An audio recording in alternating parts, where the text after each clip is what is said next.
Welcome to Bethlehem Bible Talks. Sapaan firman Tuhan dari hamba-hamba Tuhan GMI Bethlehem. Kiranya firman Tuhan hari ini dapat memberkati kita semua. Shalom Bapak Ibu yang diberkati Tuhan. Hari ini kita akan belajar dari Hakim-Hakim pasal 19 ayat 1 sampai pasal yang ke-20 ayat 48 dengan tema Tanpa Tuhan. Pasal 19 ayat 1, terjadilah pada zaman itu ketika tidak ada raja di Israel, bahwa di balik pegunungan Efraim ada seorang Lewi tinggal sebagai pendatang. Ia mengambil seorang gundik dari Bethlehem Yehuda.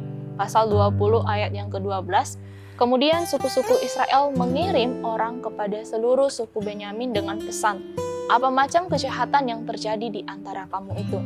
Maka sekarang serahkanlah orang-orang itu, yakni orang-orang Dursila yang di Gibea itu, supaya kami menghukum mati mereka dan dengan demikian menghapuskan yang jahat dari antara orang Israel. Tetapi Bani Benyamin tidak mau mendengarkan perkataan saudara-saudaranya itu. Sebaliknya, Bani Benyamin dari kota-kota lain berkumpul di Gibea untuk maju berperang melawan orang Israel. Bapak Ibu, pasal 19 merupakan pasal yang menunjukkan betapa buruknya dan jahatnya beberapa orang Israel setelah berpaling dari Allah. Mereka tidak memiliki pemimpin yang bisa mengarahkan mereka untuk hidup benar di hadapan Tuhan.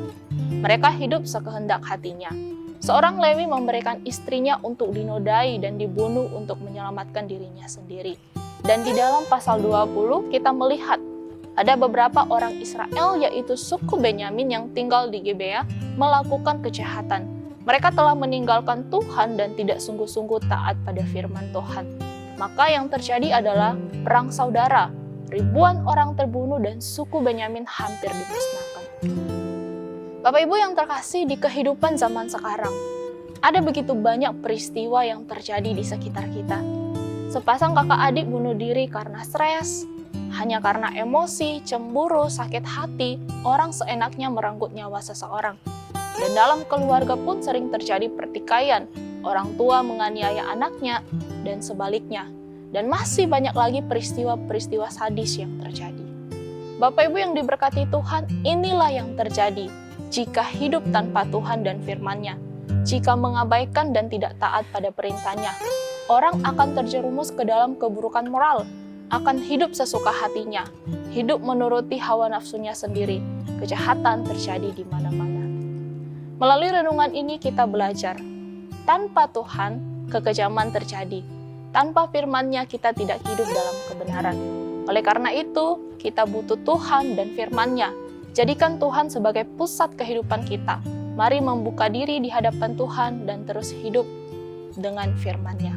Mari kita bersatu di dalam doa. Kami sungguh bersyukur kepadamu ya Tuhan, firman-Mu hari ini kembali mengingatkan kami untuk kami terus hidup di dalam Tuhan. Berkati setiap kami supaya kami tetap hidup mengandalkan Tuhan dan hidup menurut Taurat Tuhan, menurut firman Tuhan. Terima kasih Bapa di surga, ini doa kami, di dalam nama-Mu kami berdoa dan mengucap syukur. Amin. Demikianlah Bible Talks hari ini. Tuhan Yesus memberkati.